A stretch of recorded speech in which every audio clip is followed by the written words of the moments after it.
So this is a poem. After this, we're going to do a meditation together, so I promise it'll be good. Okay. This is a poem called White People Dancing in Their Natural Habitat. Yeah, it's happening. It's going to happen. Okay. This is a poem dedicated to white tears and to offbeat, awkward dancing that is unashamed of how much space it can really take up. This poem is white. White like paper, white like the police officers watching the way I walk, white like university presidents, white like mayonnaise, white like the cast of Friends, white like Swedish, white like last week's Democratic debates, white like appropriating slang from neighborhoods that it never even went to touch, white like a gay pride parade in Salt Lake City, white like I just wanted to play devil's advocate for a minute. This poem is Snow White. It quotes Disney movies and loves that some damn Miley Cyrus. This poem wants you to teach it how to twerk. This poem has one stand-up black person and wants you to know it, especially after it has started sentences with phrases like, not to be racist, but this poem has a job at Bank of America with a 401k and thinks you need to pay for your own damn health care. Even though my black ancestors paid for the building its cubicle sits in with their lives.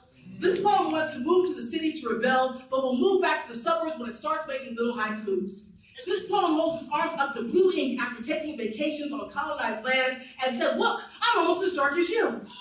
This poem just took a gap year. This poem shared YouTube videos of Jon Stewart talking about race because white boys talking about race are the only experts on race this poem will recognize. This poem is a Democrat, but has a few Republican friends just to be diverse.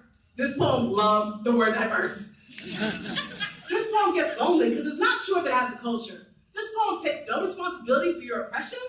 It's not this poem's fault that it was made on high-grade paper. This poem is vanilla, without all the complications of the middle passage that put that extract in your grandma's favorite recipe. This poem is Bugs Bunny circa 1965. This poem is deeply invested in anti-racism unless it means it doesn't get to be in charge.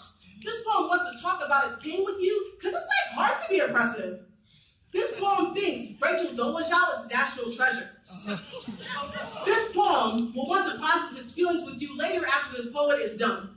This poem refuses to acknowledge the color of the paper that it's printed on. This poem agrees with your politics but not your tactics. This poem wants you to know that hashtag all stanzas matter.